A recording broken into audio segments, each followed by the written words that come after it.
Hello. Here we are. Score Connect Hello. week There we are. 7. Hello. Fantastic to see you From guys. the booth, I mean. Yes, good to have From the Vincenzo booth. back. We've missed you for the past week. Yeah, Oh. we're just one short of a half dozen now. But he might be arriving any time, right? Yeah, He's just Hopefully. busy Yeah. guy. he's gonna a just- very busy composer. Yeah, exactly. In a meeting, so we'll join once that meeting is up. But he's gonna be less busy in a Yeah. second. Yeah, yeah. Very good, very good. So, What week are we on now? 7? Mhm. Mhm. Heavens. And the topic: what music are you listening to? And what is Yeah. inspiring you? I'm actually really interested in this because I'm gonna steal all that you guys say and all that you guys advise. I'm really looking forward. Oh, Mike, I see Michael. I see nicely, slightly zoomed in camera angle on you. Yeah. Yeah, it's to crop out the rest of the mess sitting in my room. So that's the goal. Professionalism at its highest level. You do not want to know what is just out of shot. Yeah. Anyway, Remain a mystery. So, how shall we start off? I mean, do you guys? I think maybe just I'm sure kind of we all agree. Like you can't whether you're writing film music or working on your own projects or something, you can't kind of just exist within a bubble. Mhm. And I think one of the sort of simplest quotes that I've heard from my friend's dad is he would always say kind of you need input to output. So especially after you finish a project or something, you just feel kind of like drained, like there's no more creativity in you. Best thing to do is just go experience a bunch of different art and listen to a bunch of different music and gain lots of new influences to kind of input. Yeah. So I've been looking forward to this one too, because I think it's just interesting to hear what you guys discover. There's also something to be said for just reminding ourselves that we like music. Because it's actually very easy to get bogged down in it when you're just looking at or listening to notes all day, and then actually you just need to enjoy music differently, Yeah, actually, I think this is not a granted thing. As in, I know a lot of people a lot of musicians who don't listen to much music, which is something that I find very interesting. Because like, if you don't listen to much music, then as you were saying, Mike, if there's not a lot of input. Yeah. Well, it makes me wonder about the output. It makes me wonder as well as specifically talking about composers. Are those people who don't listen to music in their free time not listening to it because they're sort of tired of hearing effectively sound all day? Or is it because it's a fear of being sort of overly derivative from whatever they listen to? Because I do think that there's some sort of stigma that goes around with sort of listening to music while you're working on a project or composing a piece. I know I had a lot of composer friends in school that wouldn't listen to music while they were working just because they didn't want to accidentally borrow from anybody. But at the same time, I was reading this book recently called The Creative Curve, and it basically talks about the greatest creators of effectively all time, the ones that are, that you can't debate it. Mozart, Beethoven, Steve Jobs, things like that. Very impactful people, and the common trait amongst all of them is that in order to create, you need to be a large consumer of what's out there. So I think it's going to be really interesting to hear what we're all consuming. It's also about borrowing cleverly, isn't it? Well, it's finding the way he phrases it in the book is the thing. Well, he's talking primarily about commercially successful things, but we could say artistically commercially successful as well. In order to have something that's successful, it needs to have sort of 1 foot in novelty and 1 foot in familiarity. Because something that's too novel, people are not going to be able to relate to because there's no sort of connective tissue to anything that they've known before. If something's too abstract, and if something's too familiar, then it's not really that exciting. And so it's finding the right blend of your own interests and current trends, new trends, and just doing what you can with that to make it as interesting as possible. And also realizing that there might be certain gaps that also needed to be filled that aren't currently available. Yeah, I was going to say, I always try and do this thing whenever we're talking about one of these issues, which is to translate it to like another discipline. And anytime I do, it always seems like the answer is obvious. Like I'm not 100% on this, but I feel like those people you were talking about that you used to know who wouldn't want to listen to other music while they were writing something, I think they might just be wrong. Because, like, would you tell a painter not to look at a scene before they paint something? Would you tell a script writer or a novelist or anyone like that not to have a conversation, a playwright? Like, it doesn't make sense to me. Like, you have to be rooted in the world. You have to be rooted in communication. Of course, yeah. And I think that idea of true originality, like true originality, really sort of originated mid 20th century, like Second Viennese School, and this idea of breaking away from what everybody else had previously done and searching for something truly new. But unless you go through the process of developing the instruments, developing the ensembles that play your music, nothing's going to ever be truly original. You're always standing on the shoulders of numerous other people. And even that is like anything that is sort of a reaction is like, based on the structure of something existing too. Even if it's sort of intentionally the antithesis of it. Like then, they're saying we are, this because we're not this. Yeah. So, yeah, I agree with Shane because I think it's like, there's also, it would make sense if maybe like, you're working on a particular, like a period drama score and you don't want to go listen to Downton Abbey, but it doesn't mean you can't listen to like grime, or something else that's kind of way left field that you could still find, some kind of inspiration or something that, you might not find those two colliding necessarily, but that there's like, I find just listening to new stuff, I'll find inspiration in it in such, an unexpected way of like, oh, wow, this is, I'm listening to like electronic music or something. And, it's not necessarily the production that I'm listening to that's inspiring, but like the structure. And how something is kind of constructed, or even just the way that they like vary a melody, over a certain number of phrases or something that could be applicable to anything that you're working on. So I even think, something like the rate of change, like how quickly are they changing between different textures, or the pacing, the overall feeling of pacing, not just tempo, but also like the rate of events, new events. Yeah, those kinds of things, like you can get them from anywhere.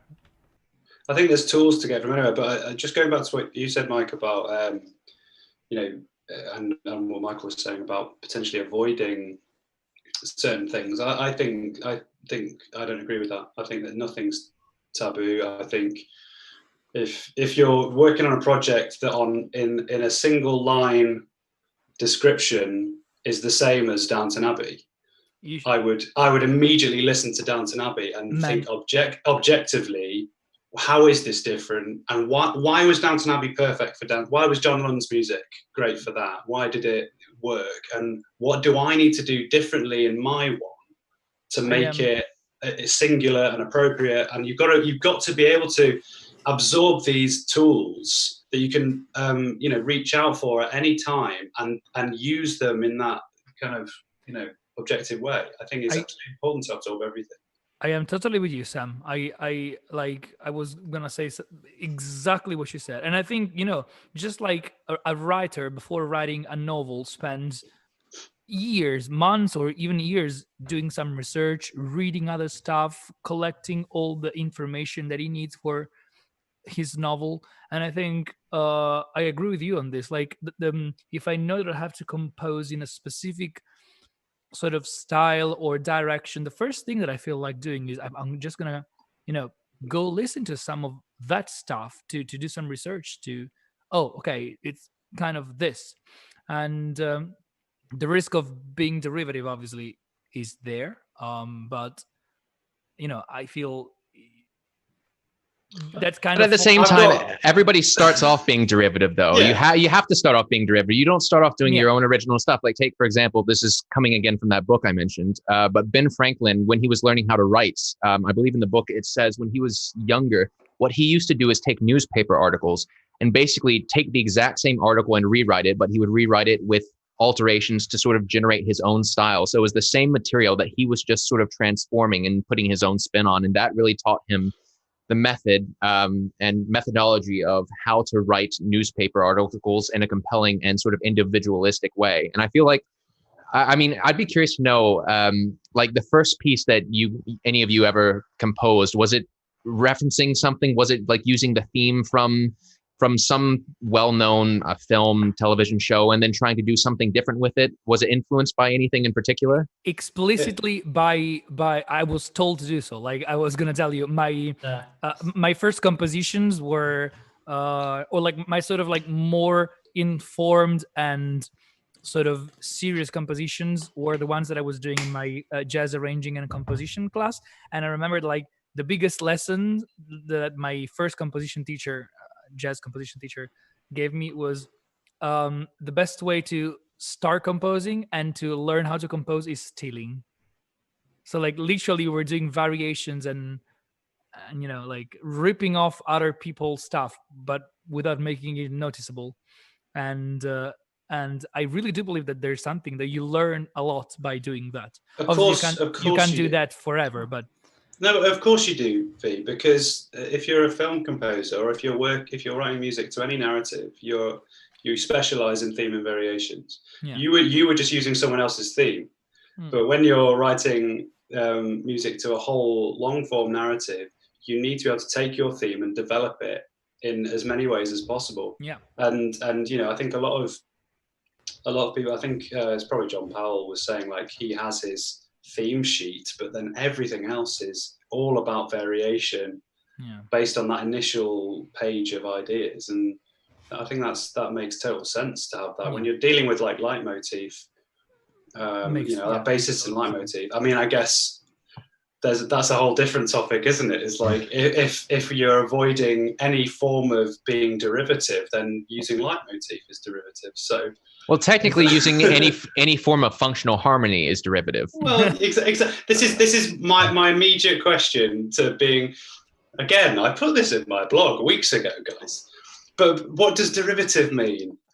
Like, derivative is such a loaded word in the arts because it is loaded with being derogatory and lesser because someone did something like it first. Well, having something be derivative, it's as subjective as an observation as music being good or bad. Yeah, John Williams is derivative. Yeah, but he derived from Sibelius, Shostakovich, Prokofiev, but he's still one of the best composers ever. So I am derivative of you guys. Like whenever I hear something cool that you guys put out, I'm like, I need to do this, man. This is so cool. Likewise reciprocated. Exactly, and that's how it should be. You know, I think it's just learning how to do it with an objective mindset based on the individuality of the project you're on, and just being able to draw from that. You need the biggest musical tool belt in the world, and to do that, you need to have listened to as much music as possible. And this is where I become a hypocrite, but we'll get onto that. Yeah. But speaking of this, I wanted to. Music. Can I just say one last thing? Speaking of this, speaking of being derivative of you guys, and trying to go back after this little detour to our main discussion topic tonight, I have been listening to a really cool album lately, which is called Between Worlds, and it's really cool, guys. It's like this really cool album that a friend of mine. Sorry? Lots of Facebook posts. No, lots of shirtless Facebook posts. Seriously though, like I haven't, like this summer, specifically in these past few months, since, as you know, I've just put up on the channel a video about it. I'm working a lot with this new project that I have, which is sort of an instrumental project, a band, a trio. I have been listening to much more of that rather than sort of film music, orchestral music.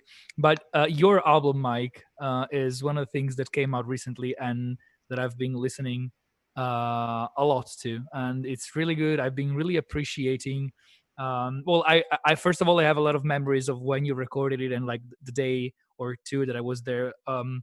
And I still like when it first came out, I remembered all the pieces that you were recording on that day where I was sitting in, and it was very cool.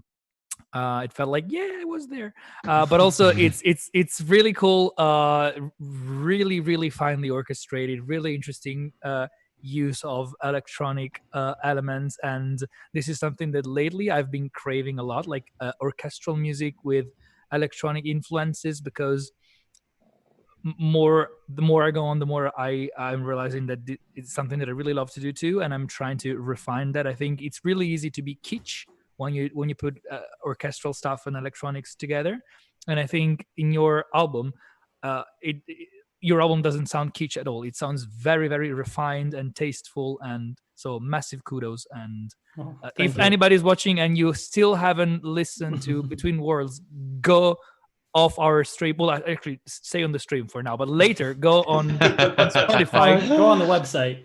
Yeah, exactly. Yeah. And, Well, thank you. It's big compliments. And use that as a segue to because I think you'll really like the artist that I'm going to suggest, which is what I've been listening to quite a lot recently. I have my Spotify open and I'm ready to save it. So I love Rival Consoles. I think it's this guy, Ryan West. He's on Erase Tapes Records. And he's sort of like a one-man band who does, a lot with analog synths and, records everything in and kind of plays everything in himself. And he just put out an album like last week called Articulation. There's only 6 tracks, but they're quite long form. Like I think it's about 34 minutes, the whole album. Yeah. And it's awesome. I love every album he's put out. And this one is no exception. But I think what's really cool about his style is like it's just really interesting production and kind of it's really inventive use of colors and sounds. And with this album, I've seen a lot of the promo of it too. And it's something that we talked about on previous streams of like, how do we, construct things and kind of draw things out. And he does exactly what we were describing of like, drawing out graphs and kind of structures of each piece ahead of time. So you can check out Erase Tapes has been sort of promoting the album and showing some of these. So you can see like this is his actual, sketch for this piece, and it's sort of color coded and looks nice. And I just think it's really cool, like a really kind of align with his approach. And then I find that like something that's always been really inspiring to me in writing is structure.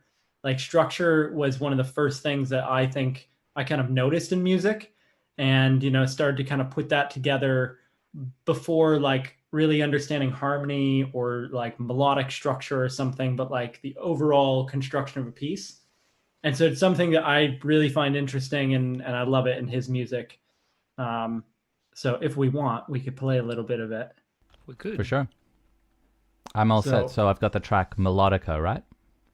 Yeah, I figure that one, it's the shortest one on the album, but there's we don't have to listen to all of it, but there's just because most of them are like 6 minutes or something like that on the album. But yeah, I think any track on the album is pretty representative of what he does, and I think it's just super cool.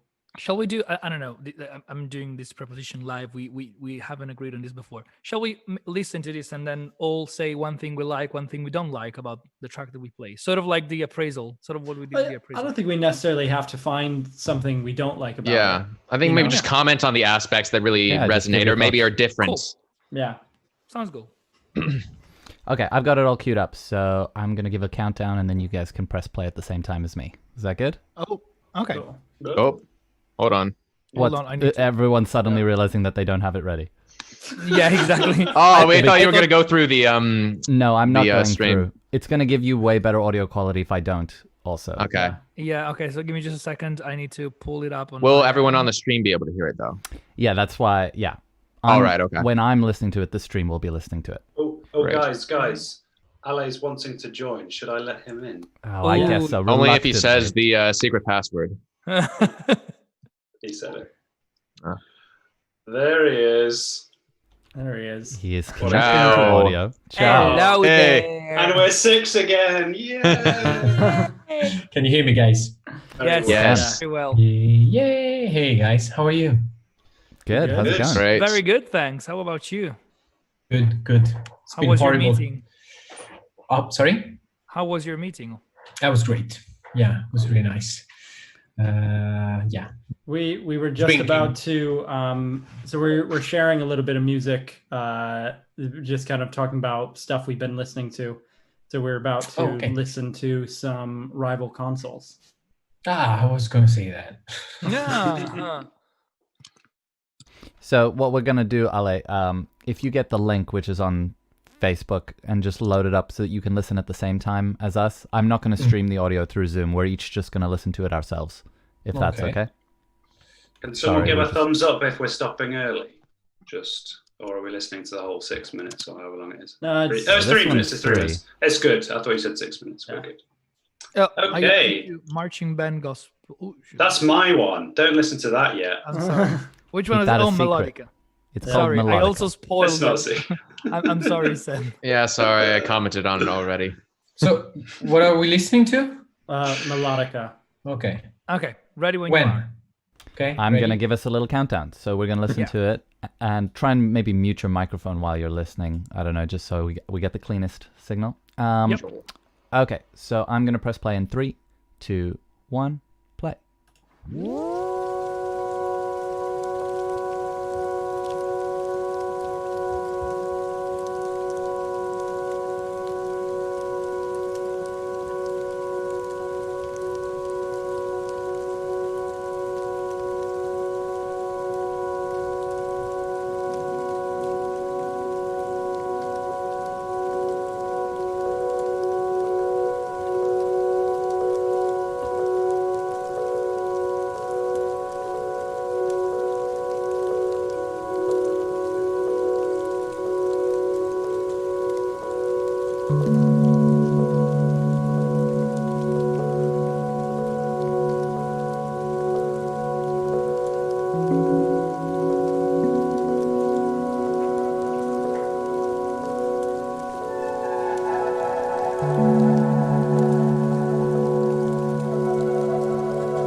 cool. All right. Cool. I felt like I was in a spa. That was very relaxing. Yeah, it's very meditative. Yeah, absolutely. I- Very, very cool. I think that's also really cool with headphones on because You get the binaural sort of beats going. That's Yeah. interesting. You say that actually. there's 'Cause this, yeah, it's like I think I know the plugin he's using because we used it on one of the tracks of my album with the sax solo, and it's this like orbital plugin because it's not just panning left and right, it's like going 360 around you. So I think, which is interesting because you experience that more with headphones than with speakers. That's interesting because I was thinking that I'd have liked to listen to that on speakers because just to get a bit more, I don't know, space. I mean, it was maybe just yeah, I don't know. I mean, I loved it. I thought it was great. Yeah. It's really clear, like real clarity in all of the sounds, which is very kind of gives it a lot of space, doesn't it? Mm-hmm. I like what he does a lot in pieces. Is there's these kind of like unpredictable and uncontrolled elements to it that you get with a lot of the analog stuff that he's using. That'll be, you know, kind of a little arrhythmic or something, but he keeps that as kind of like a kernel. And then that fits very clean and clearly into the overall structure. So it's this sort of like controlled chaos that he has and uses those as building blocks. I think it's really cool. Yeah. Mm-hmm. I really love like the sort of crackling. Yeah. noise. Yeah, I was You mean gonna like say the it's like the crackling's vinyl good. record? It sounded like at the beginning. It was really nice. Yeah. Kind of ASMR. When it comes to Yeah. Yeah, I mean, obviously, so I think this one is sort of like the interlude track on the album. And so, you know, a lot of his other stuff have more of like a steady beat behind it. And so I thought So is this he was just also, instrumental then? So no singing? yeah, it's all, he's an instrumental artist. If you add singing to this, Mike, you get exactly what I linked on Facebook for my track, which is like literally, I think it's even in the same key as this one that you just said. Have we discovered plagiarism? No, it's just derivative. Oh yeah, there we go. Mm. I did kind of Anyway. feel with this that it had a bit of a. I mean, it was very meditative, but it also, if you're listening to it intently, it doesn't really go much of anywhere for the duration of it. I don't know how you guys felt Yeah. about that. I'm sure very deliberately, but you're right. I mean, I was going to ask you, Mike, like what you, because you the way you're talking about it, it's inspiring you musically, but it's the kind of thing that, you know, to escape from being a musician, you would also listen to. Is that right? Well, I think this is, I mean, not necessarily like escape from, you know, anything with it to like, it's very minimal, but I think it probably makes more sense like in the context of the album. Like if you've just listened to 12 minutes of, you know, like a whole other really colorful journey that sort of is segmented, and then you get to this and it's just like 4 minutes of chilling, then it's kind of like preps you for the second half of the album. Yeah, I can definitely see how in the context of having something like intense and vibrant, having this would be like such a nice palate cleanser. Yeah. It did make me want to listen to the rest of the album though. Like I think I'm gonna check it out tomorrow. Because it really, I think it made me curious. Like it's something that I would keep listening to. Let's say if it lasted for longer, I would have been definitely happy to keep listening. Yeah, I guess like what inspires me about it and about kind of this artist in general. This is sort of like a left field track from this artist. As far as like, you know, it's not, this wouldn't be a single. You know, this is really sits more within the context of the album, but I, you know, just really like his kind of approach to sound, and I think that's like, it makes me think of like how detailed you could be with color and with structure, and kind of like taking these little bits that like, you know, let those bits of chaos happen with the analog synths and kind of capture them and start to like control them in a really detailed way. You know, so I guess what I'm saying is it's not just like, oh, cool, we recorded this down and then, you know, kind of I have that track and now I'm just stacking layers and making something that's a bit ambient. Like it's very clear, and there's a lot of intention behind every bit that's in it. So I think that's really cool too. It's kind of like, oh, how you can make something feel really like fluid and loose, but it's very controlled, and kind of like control someone's journey in that way. I think I it's did pretty feel cool. as well like the each individual sound was like beautiful on its own. Like you can really just dial in and pay attention to like the electric piano that's like warbling around like the roads or whatever it was. I'm like, that is a beautiful sound. And then like the crackling, because like we've all heard crackling, but some crackling is more beautiful than others. So it's like it's got that it's got that sensation of each element individually being beautiful and then coming together really well, which is nice. It's that clarity, isn't it? I think it's a combination of how it's mixed, and you know, is to do with EQing with reverb and all of that, amounts to something where every little thing is just pops in the right way, doesn't it? No, really cool. Cool. Should we share another? Sure. Yeah, who wants to go next? I'll do it, because my approach is very different. I don't care about musical inspiration ever. No, that's a lie. I suffer from earbugs, and that means that I become obsessed with. I was about to say, is that the same thing as an earworm? Yeah, there's a I was gonna cream. say, There's a aren't your cream for parents it. doctors? I was gonna say earbug. Is that like an earwig? There's Check a out. cream for it. Yeah. No, I just get hooked on one or two tracks at a time, and so the first track I posted, Shane, I just shoved on Monsters University like you do on a Sunday morning, and this track was used on it. It's not even written by, I think, is it Randy Newman? I think did the score, but this isn't by him. It's by some other band, and I just couldn't get it out of my head. And I listened to it every morning on the way to work and every evening on the way back from work for 2 weeks. And I'm trying to sort of go cold turkey. It's just one of those tracks. And the reason I've posted a John Powell track underneath, which Michael's already seen, I think. Wait, you like John Powell? Yeah, I did. I'm quite John fond of John Powell. I didn't know you knew him. Yeah. But that one was an earbug that lasted 6 months. Yeah, to be fair, I will agree with you on that track. The same thing for me. It is a very, especially like the opening minute is very tastefully. Yeah. Because it's so groovy. It's so guys, freaking no one knows what we're talking about. Well, let's it's just start- building up the tension. Yeah, Start off exactly. with like a couple of minutes of the March 4th marching band one, Okay. which it's called Gospel, and I just heard it in Monsters University, and it's just super cool.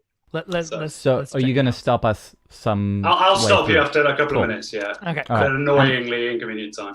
And Ale, sorry, you didn't have your mic muted last time. Can you mute it this time? Sorry. Oh yeah, sure. Sorry. It's all good. Ready? Okay, we all ready on March 4th Marching Band. Okay, let's go in 3, 2, 1, go.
tasty. Man, oh yeah. Just So puts a just- smile on your face.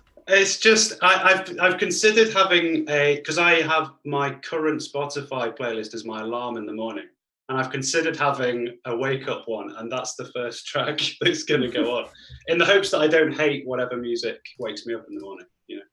But I don't know, I just can't stop listening to that right now, and I do have a very sort of obsessive side to me, I suppose, when it comes to listening to things. But that one, yeah. Anyway. Man, so cool. Like it literally put a smile on my face. And it goes great in the film as well with the So cool. Monsters Inc. characters. It's great. Mm-hmm. Film's So- okay.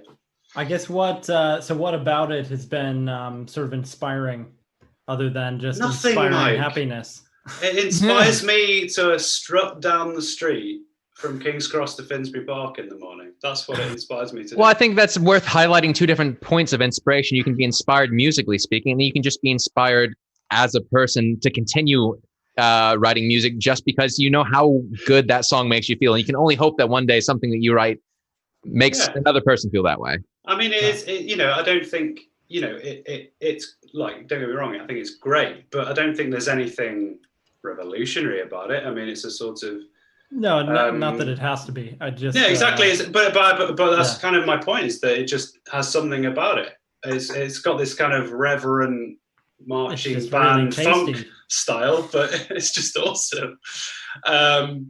Yeah, unlike my other track, which is just it's just heroically fabulous, But that one, I just wanted to bring up the idea of earbuds because. I don't know about you guys, but sometimes I just hear something and I can't stop listening to it, and all other things go out the window. It happens to me with an artist maybe or an album, but not just with a single track, like listening to the track over and over. Does it happen like that to you, Sam? Yeah, A single track? a single track. Yeah, it Yes. happens to me with a single track as well. Yeah. Definitely. Now the question is, do you guys listen to it, hundreds of times until you absolutely despise it? Or are you able to have self-control where you Not can that I still enjoy despise it. Not that I despise it, but I realize it wasn't that great Has anyone? as I thought it was. Like when I saw Michael, I saw you. Can I say what you just posted? Yeah. Oh wait, no, don't. You don't Well, want me to spoil it? it connects to Sam's next thing, which is what I was gonna. I was just gonna make. because JP. what I want to say is what you're gonna play. Uh-huh. I love, absolutely love it. But you listen when too I- much. But when I first listened to the whole album, I listened to the album maybe 50 times in a row, and I started thinking, okay, this is the best album ever made. And in the end, it was like, this is a nice album. It's not like I was. But that's because It's- you're it's like watching- enthusiastic. It's like watching Lord of the Rings extended editions back to back in a marathon in one day with your friends, and then you realise you don't really like your friends that much. Yeah. End of the day, you like Lord of the Rings. But Ale, I do get that a lot. Like I think I do get really enthusiastic about a new album, new something, and then get completely obsessed over it, and then after a while I realize, yeah, okay. Well, interestingly enough, that connects to the book I mentioned at the beginning called Creative Curve, and that's the creative curve that they're talking about. It's essentially a bell curve when it comes to trying new things, and this can be anything from listening to new music to listening or to watching a film to trying a new food. And basically, it's sort of like you can use the radio as an example. When you hear a new song on the radio, and when a radio plays a song, they're going to play it like at least 40 times a day. And so each time you hear it driving in the car, you like it a little bit more and a little bit more until you reach the point of cliche right at the top. And then each time you hear it after that, you like it a little bit less. And I think that's, at least that's true for me in relation to music. I tend to really over listen until I reach that point of cliche. And then it just, it reaches the bottom. Did you reach that point already with the Seed Part 2? No, of course not. Doesn't have enough radio play. Yeah. Yeah, Exactly. I know. One thing I was going to say just before we move on from that one was it is interesting even just to like try and think about a little bit like why it feels so good. And one of the things I noticed with the rhythm is how like it's not like super quantized, super tight. Like you can hear, the trombone is like slightly before the baritone sax or whatever. Like there's a bit of glued to it, but it gives it that live energy. I feel like I'm listening to a live band. Yeah, it's Out of spot it's of media. marching band.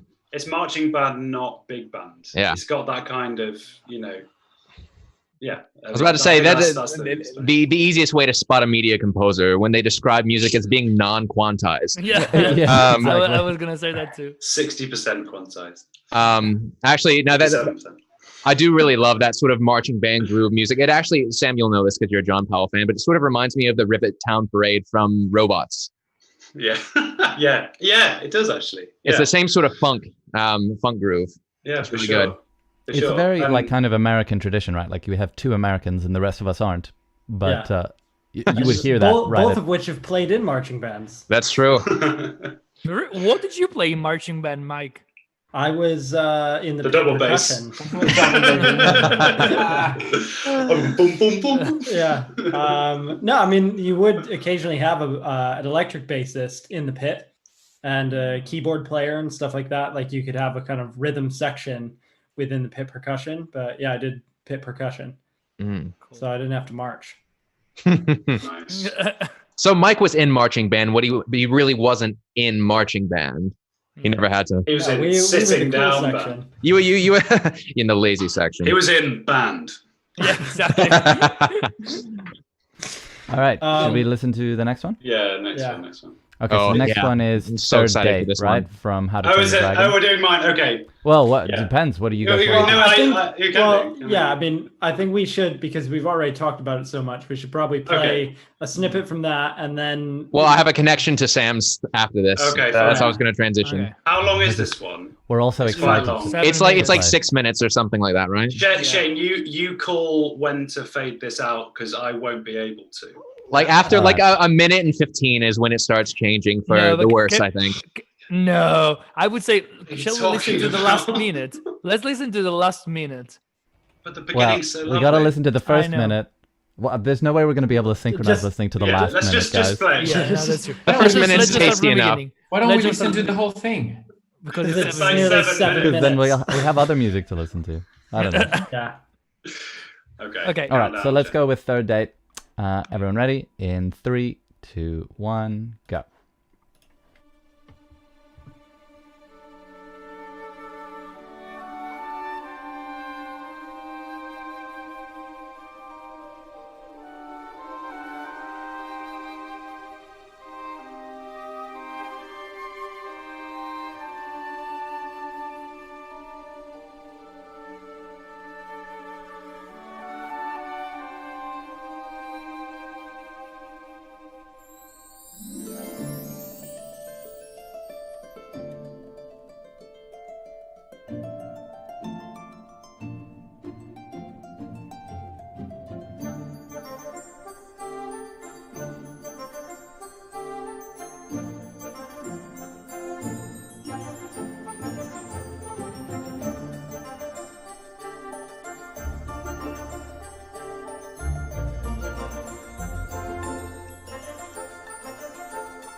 and so on. My God, this track is so cool. It's so cool.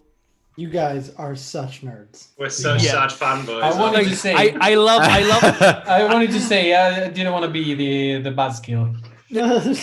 Minding every moment. I love how me, Sam, and Michael knew all the hit points for the all the hit points. I knew them too. He just didn't act on them. The best was Sam warming up his trombone. Yeah. This is this is one of those tracks that I've literally obsessed over. Like I didn't listen to anything else than this. And what's the other one? I think it's like 3 tracks before this one. It's shoot. Cliff Walk? Is it? No, No. sorry, hold on. It's Furious in Love. Furious in that's Love. it. Like Furious in Love and this one, like I was listening to just those for weeks. It's like Well, they I really. think this is something I was going to bring up earlier is like you listen to something until you get sick of it. Yeah. But I find like especially Furies in Love was something. It's like there's a lot of music I love to rediscover. Like I'll listen to it loads for a certain period and then put it down, and then like 6 months or a couple years later or something, go back and listen again. And then you just like rediscover why something is so great. And then because you now have a different, you're better at what you do and you have a different experience, you're able to kind of get more out of it again, and so it becomes interesting again because it's like, when I first listened to this, I wasn't ready to, fully understand it. Well, especially when there's sort of layers to it, like John Powell's stuff always is. But I mean, there's a really good. I don't know if you guys have seen on. It's mixed with the Masters. He did a run through of this track. Yeah, which is amazing. And free, if anybody's and watching. free, yeah, it's freely available. I haven't seen that, brilliant. so someone link it to me later. We will, and he's basically runs you through how he wrote it, and as always, because he's very frank about it, and he basically said the whole scene was temped with, I think, New Tale from the first film, which is also a montage scene. It's interesting that both the things I just posted that I was obsessed with are both from montage scenes in films, and they have a very regular structure. They're pretty repetitive, actually, but what John Powell does so well, I mean, it's a testament to being an expert in variation, because that whole track, basically, I mean, of the 7 minutes, probably 5 minutes is the same tune and counter melody, layered differently, arranged differently, and repeated. I mean, it does the same thing, changes, and for the rest of the time. As we say in my part of Italy, it's the same pasta with all the possible different sauces. Well, it's all the same pasta anyway, isn't it? Right, Vincenzo? Yeah. We're raking up her grave there, aren't we? Oh. It's really All good right. as well. I've in a lot of like John Powell pieces where he can effortlessly move from one feeling to another, and it still feels fluid, even though 1 second it's one way, 5 seconds later it feels like a completely different piece of music, but somehow you got from here to there without it bothering you. It's those tasty aeolian fluxes in the harp. Sure.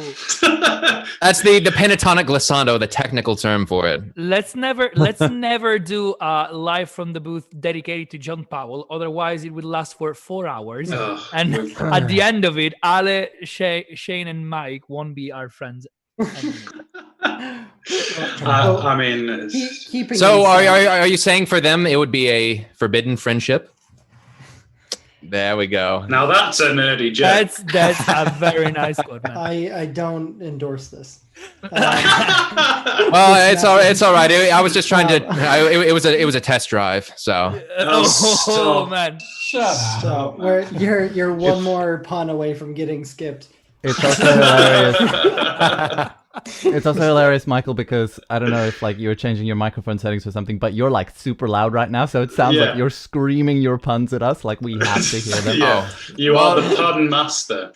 If you're not going to accept them, I will force them on you through loudness and volume. All right, I've turned down the microphone so I don't get Thank you. overexcited. All good. Should Anybody have I something else? transition? Oh, okay. Go ahead. Oh, anybody have something else to say? I about was just going this to piece?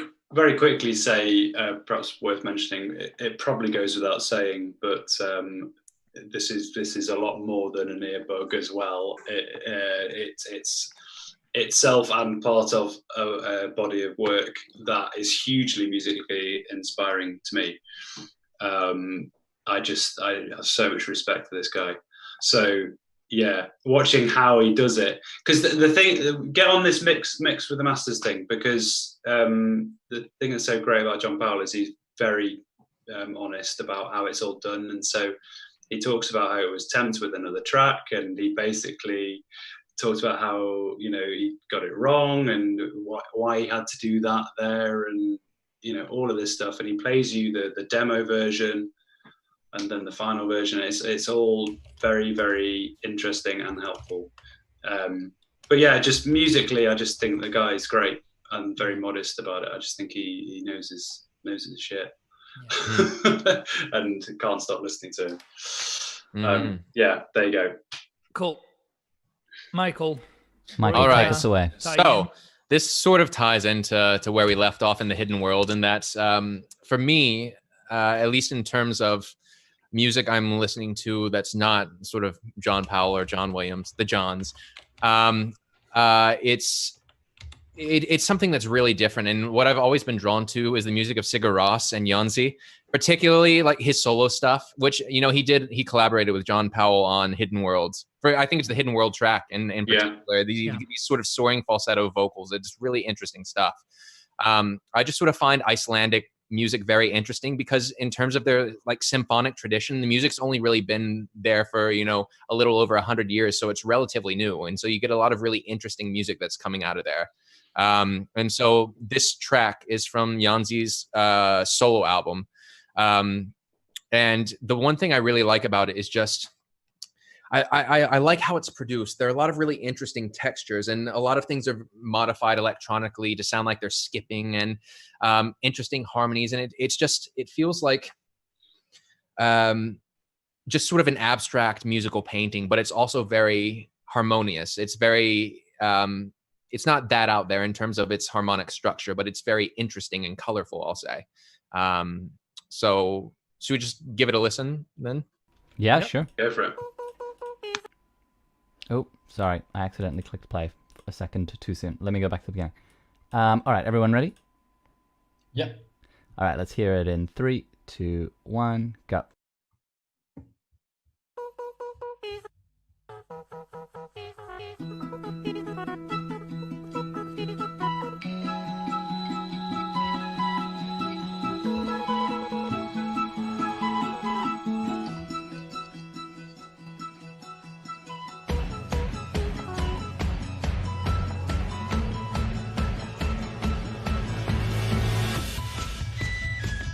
I seem to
streams to propose.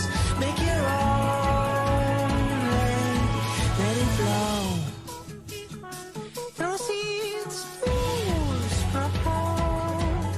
Make your own break, let them grow.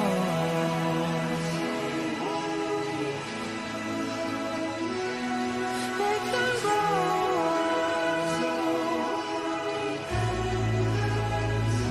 Let them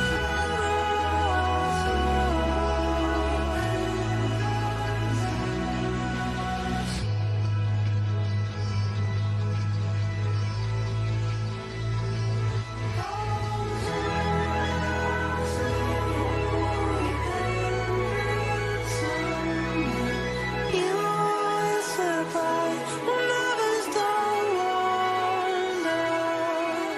You will sunrise whenever fall under. You will survive whenever's done wonders. You will sunrise whenever fall under. We see always know that we can do everything come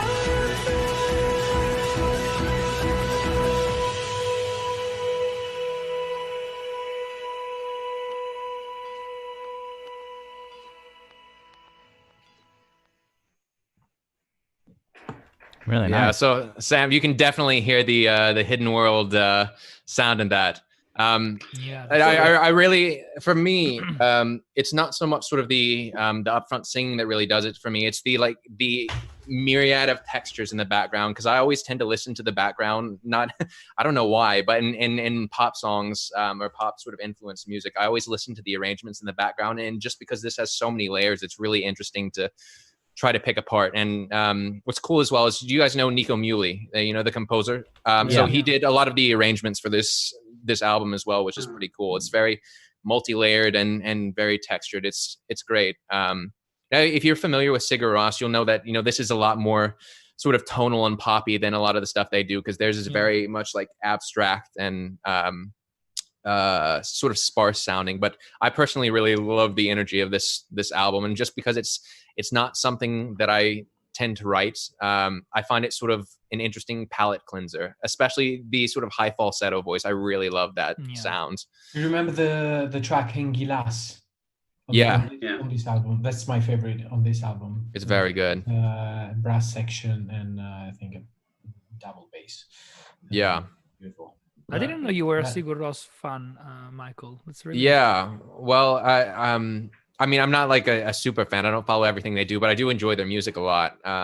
Just because it does feel very ethereal. Every time I listen to it, if I get onto like a playlist, I'll get very I'll like lost in my thoughts somewhere, because it is that sort of meditative, ambient, otherworldly sound that can sort of suck you away from reality. And there's an interesting point that Oliver Arnolds is making in an interview where he was talking about, like, you know, what do you think? Why is like Icelandic music have such a kind of particular sound to it?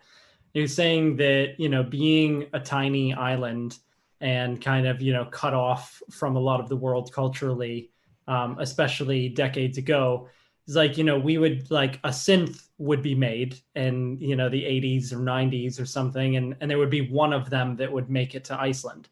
And so it's like someone bought one and it wouldn't come with a manual, and you had to kind of like, you know, cut the cable and fit on, you know, one so they could even power it. And so it's like, you know, we had no instructions, like, so nobody told us not to put like a de-esser on the vocals. Instead, we put like a massive echo reverb. And, you know, it's like we just kind of played with things and figured it out. And that's why, like, from being isolated, they're, you know, just kind of developed this stuff by just getting gear in a studio. And I think that comes through a lot with this piece, where it's like, his vocal textures are mirrored, by like the pan flute and stuff like that, and these little, piccolo and little bits that are there that is like no one else uses their voice that way. No one else thinks of their voice that way as like the voice and just as like a vocal instrument, and then layering it in these textures. And I think that's, it's so cool about this music. Yeah, well, the interesting thing as well is that for a lot of his songs, he sings in a made-up language as well. Whereas this has lyrics to it, this particular song, but it's more just about the vowel sounds and really treating the voice just as a musical instrument, and in a sense conveying the emotion without necessarily having to convey it in words. Well, he does that. He does. I think one of the parts which is very similar to the Hidden World track, but he does it elsewhere as well, is that kind of almost drop where it goes to a cappella-y sound, and it's got that multi-layered vocal section. And that kind of just is a good example of that. I think just being able to layer the voice and have that kind of almost orchestrating yourself in a way. But I think it's lovely. It's a really nice track. It's one you just can't not smile at, I think. Yeah. Well, the whole album, even really, the sadder tracks from the album, or the sadder tracks, are they're still filled with sort of happiness and hope, and it's just it's you would agree, Ali, I think that it's an overall just very happy album. It's very uplifting. But uplifting, that's the word. I really love the way that it's so well made, even if it's basically underproduced. It's recorded, I think, in his home, if I read correctly. Yeah. And it shows how you can do something really, really cool. Well, you know that with Jacob Collier, right? Yeah, exactly. I'm not gonna send and ask to play a Jacob Collier track. That's out of respect for. Well, the one thing I do like about it is that it's pop music, but it doesn't feel polished, but it's not meant to sound that way. And I really do like the sort of organic nature of it. Just sort of sounds like you just started playing things and didn't worry about whether or not it was a perfect take or not, and just layered things one on top of the other, and it feels very naturalistic. Yeah, that's true. I was gonna say, Michael, do you know an American musician, Sufjan Stevens? Yes.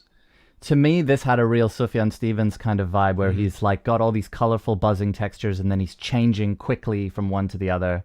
Yeah, I think it's really cool. Well, if I can suggest a crossover, there's an album with Sufjan Stevens, Nico Muhly, and then Bryce Dessner, and I forget the other one, called Planetarium, that was released on 4AD.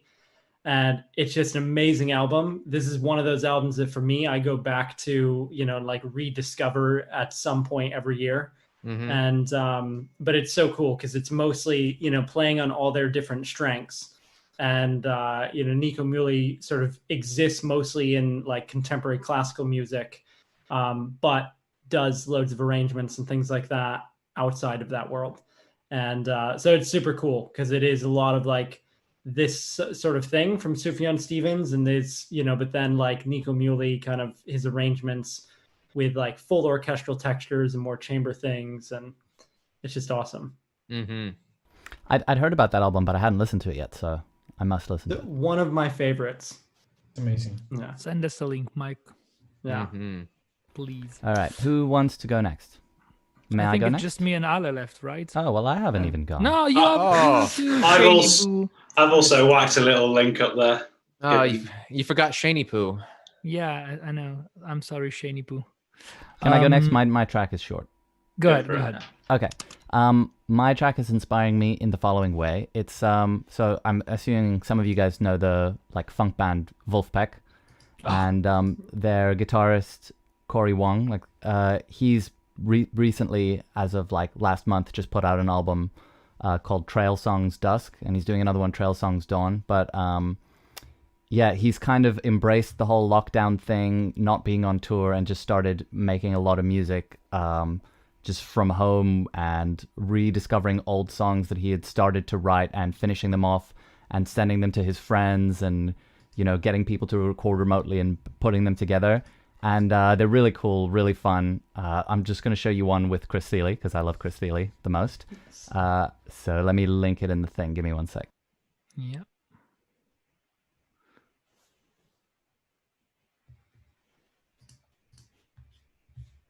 All right, everybody got that? Yep.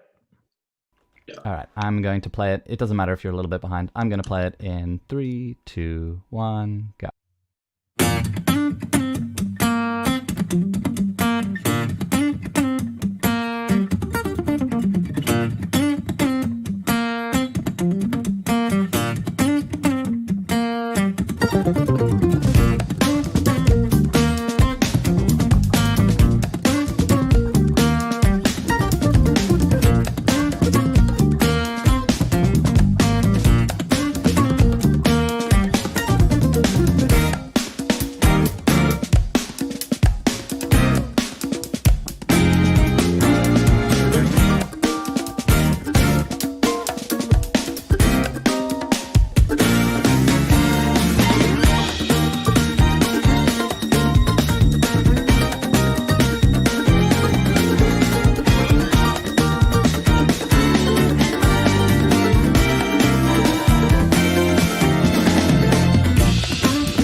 Well, he doesn't have very How good good was technique. that? Man, Unbelievable. What Love that. a piece. Jesus That's Christ. gone straight on my funk playlist on Spotify. Absolutely. I'm gonna listen to the whole. Like, so did he release a full album? He's with the done things one that he- album of like 6 tracks, and I think this is going to be on the next one. I'm not quite sure when it's coming out. But yeah, I just found it like so inspiring to just think like he's like, got to make music no matter what. We're in lockdown. Let's just get people to record stuff, and yeah, it's just really cool. Dude, so that was so That's cool. great. Yeah. Yeah, I don't know what to say about it. It's another one you so can't cool, not yeah. smile at, isn't it? Yeah. Yeah. I think It's but just it great. has something, it has a quality, like a completely different music style, obviously nothing to do musically, but in terms of emotions and colors, I think it has something similar to the John C track that we listened to.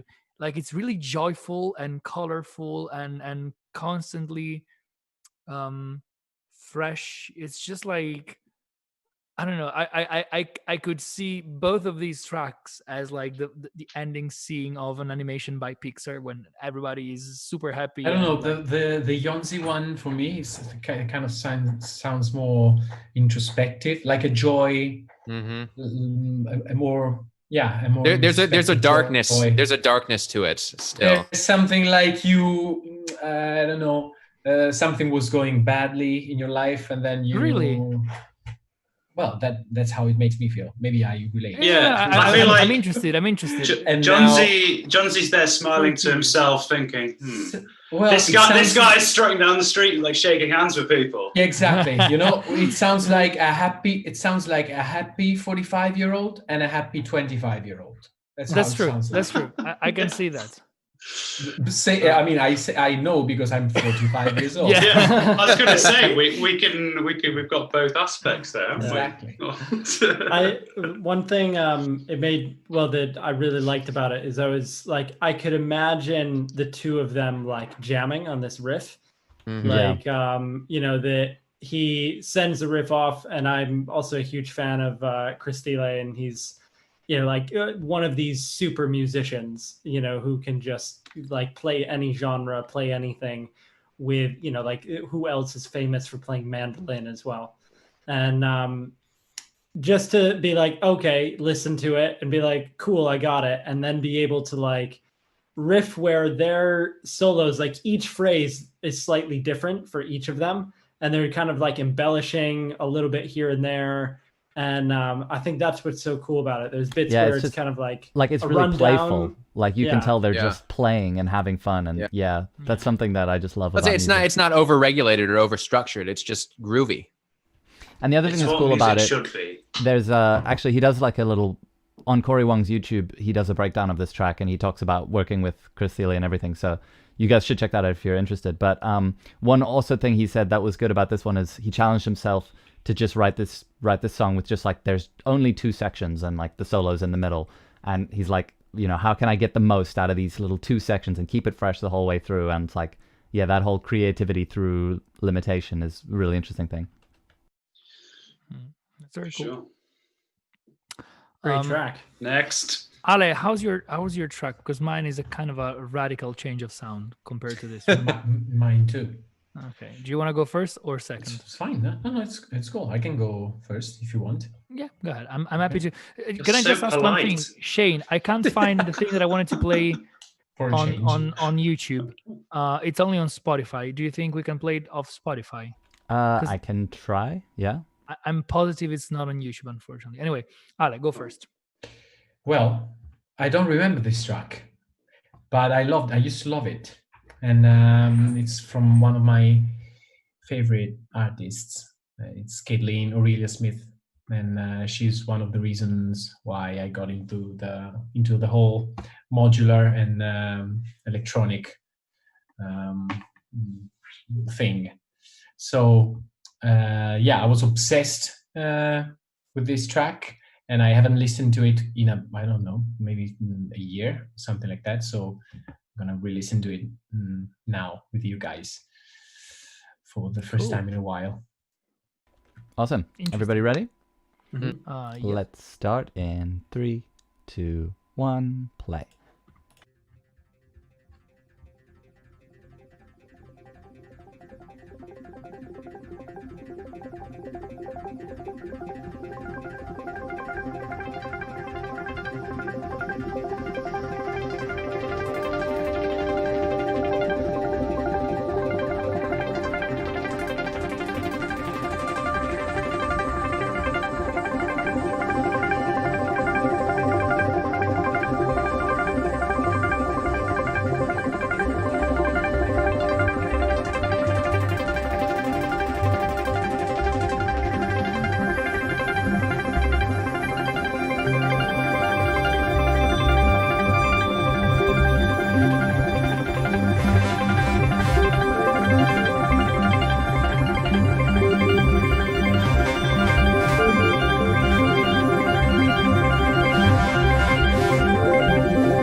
Yeah, that was sick.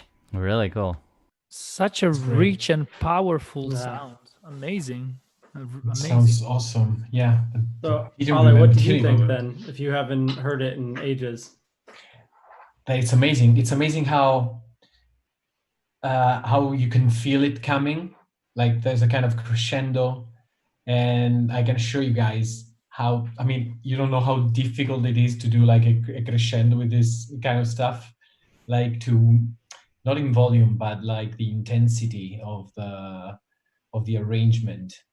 And I saw a live show once on YouTube, and she does that, and she's just amazing. It's really incredible. Like you feel like at one point you feel the pressure growing until like the chorus, if you want to call it that.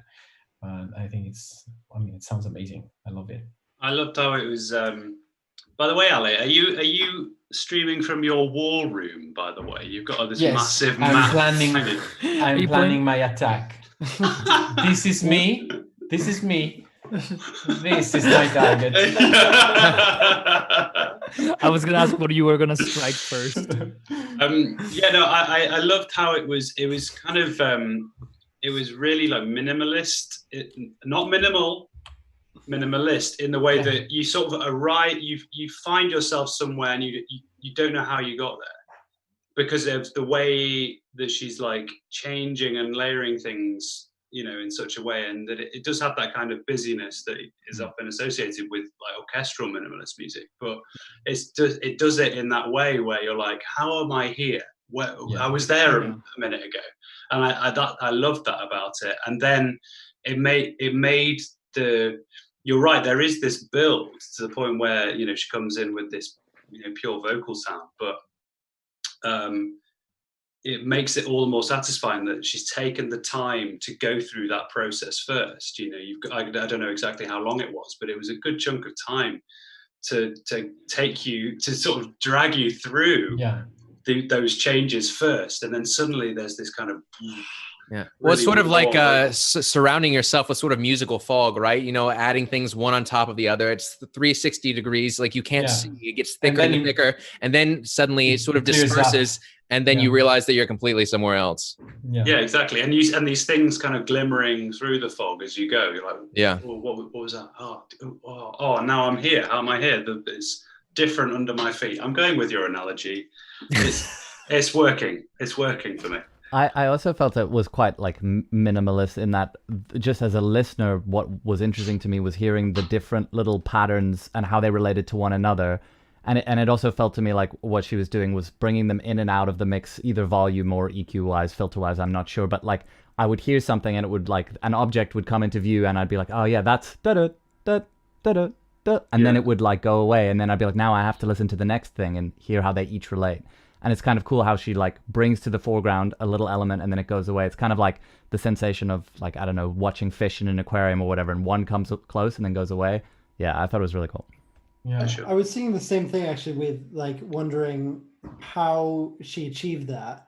Either like maybe with EQ, like there's a bit where there's kind of like a drum that kind of cuts through the whole mix, and it's like really momentary, but there's so many different pieces that are like panning left and right, and so is that, but it's like they all fit in their own piece. Like it's not like she's just kind of placing them in a space as they're moving and kind of moving around you. It's like this is bubbling here and going back and forth in its own rhythm, and then those drums are kind of like filling those gaps, so it's like really carefully built. Yeah, it never feels messy.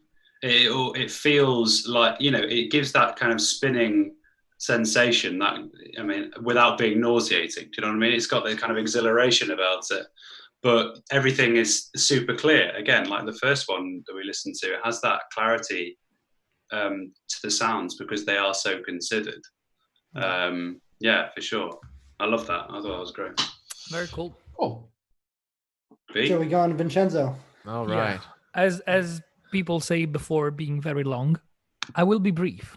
Well, first of all, because I really need to pee, and second, Same. because it's really late. So, well, I just wanted to sort of to go full circles. I wanted to play just like the first minute, maybe from the YouTube link that I sent you, Shane, quite early on. It's "Human" by Akilo. Akilo is this British duo. They are like literally two guys who studied electronic music in college together. I think I remember.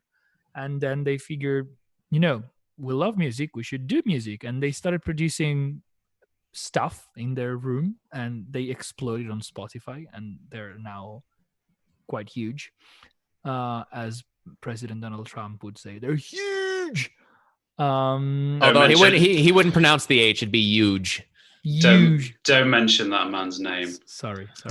Apologies. Anyway, this is, I think, one of their earliest EPs, which is called "Human," just like the track that I wanted to play.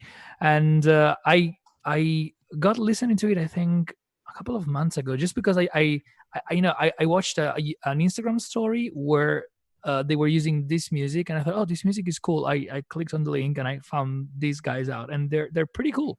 I really like them. It's very similar to what Mike played us in the beginning, but with vocals. And the thing that I like about it is, like, in some of their tracks are really cinematic in a way to me. So yeah, shall we play? I'll give you guys a sign when we can maybe pause it, because I don't want to play it all. Okay, cool. I'm all set. So shall we go in 3? Hold on a second. No, we won't. You ready, Chenzo? Yeah, okay. Let's go in 3, 2, 1, go.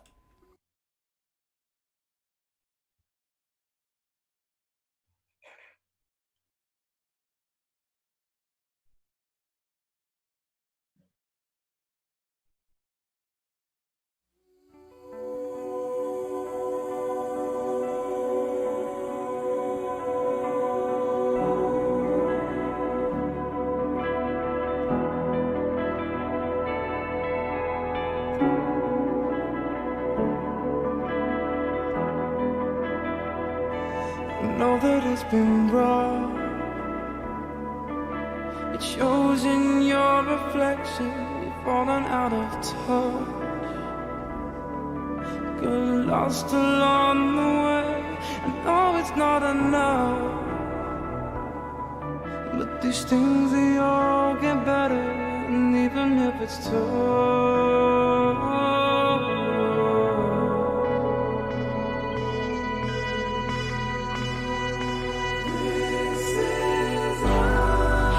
you know it all inside,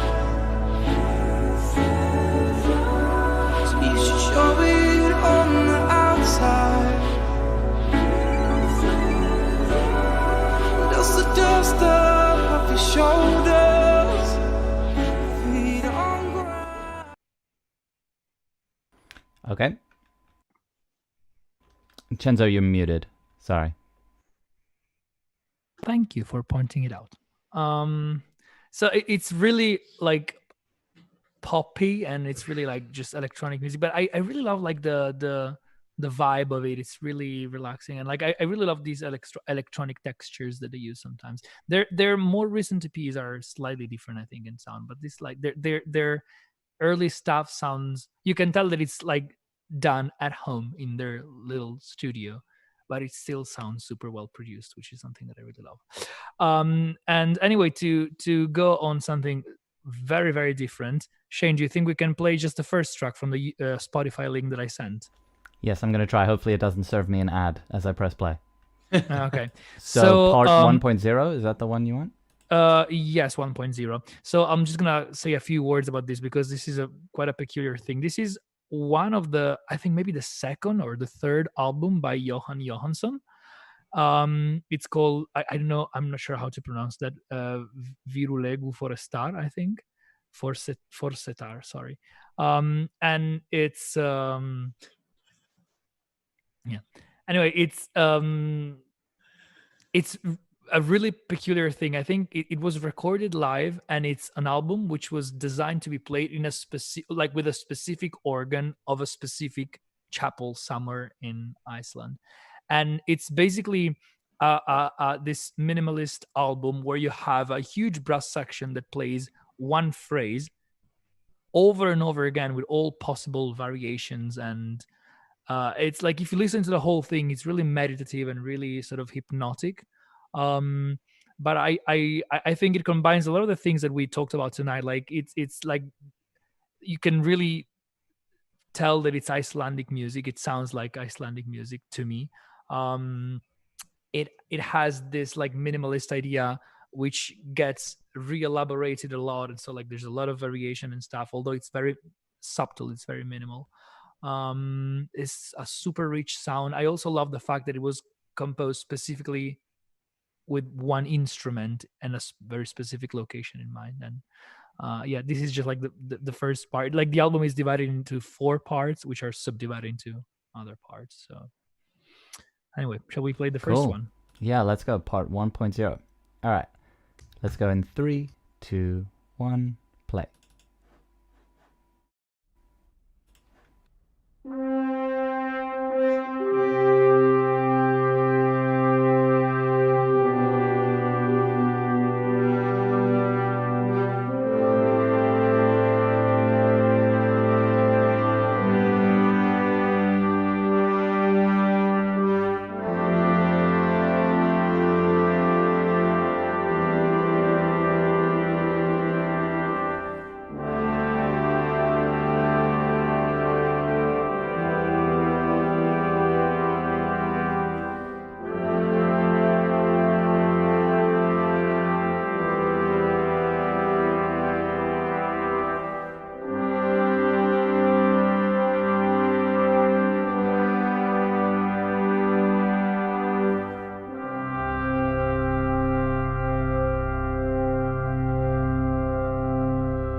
Okay, I stopped it Very there. nice. Chenzo, you're muted again. Yeah, sorry. I just this time Zoom told me that I'm muted.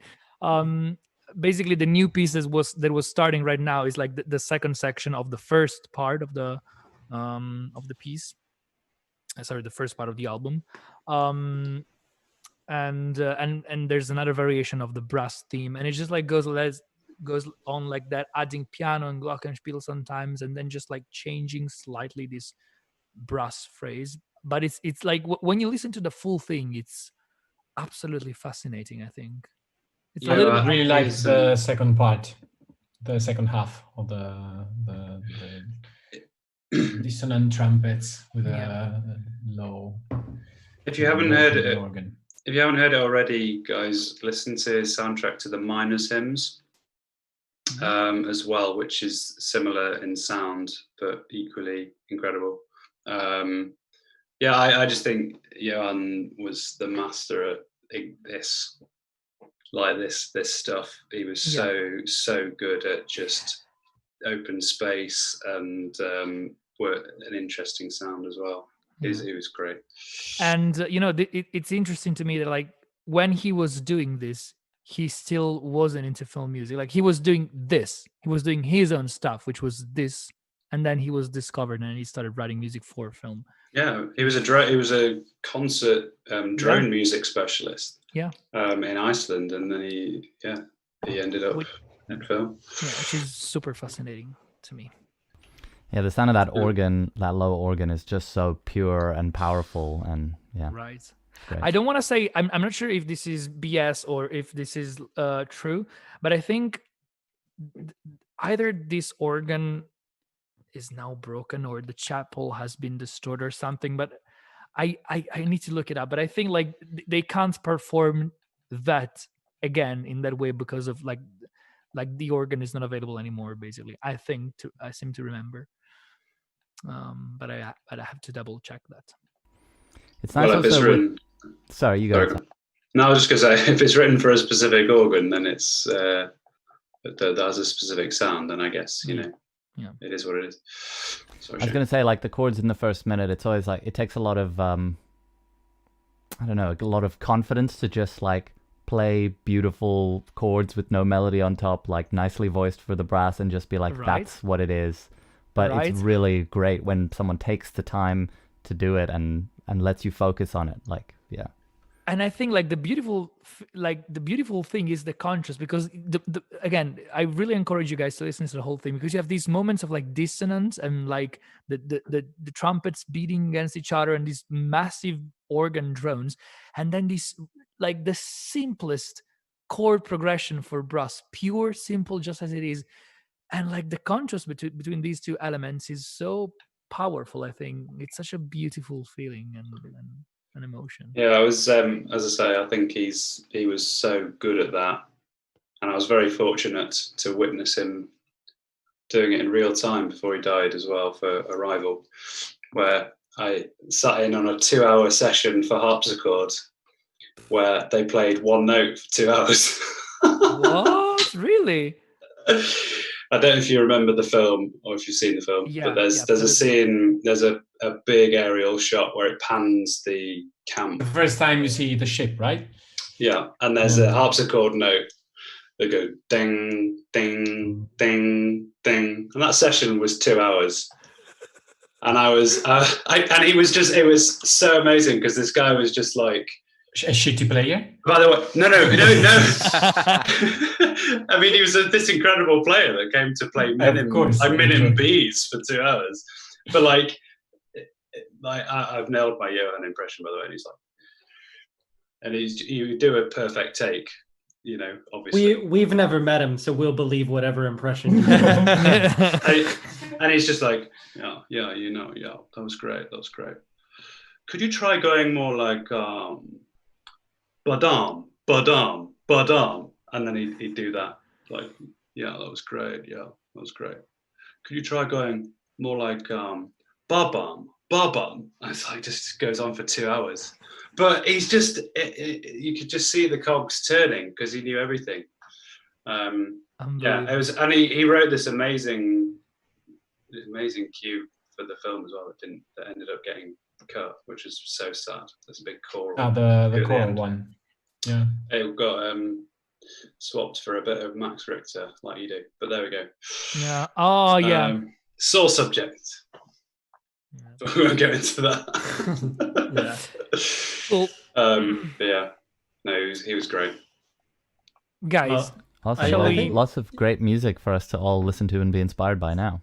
Yeah, absolutely. Thank you to all of you for sharing so much beautiful music, which I'm gonna devour in the next few days. Yeah, thanks, guys. Yeah, I think this is a cool kind of, you know, topic that we could come back to again as well, and kind of do like a refresher. Mm-hmm. You know, and also maybe take some suggestions from people watching along too, and you know, check out like if there's something that is really inspiring you right now that you want to share. Mm-hmm. You know, this is a good platform for that. But to me, it's like, I think one of the things that focuses me, like just kind of cuts out all the noise in my brain in general, is listening to new music for the first time.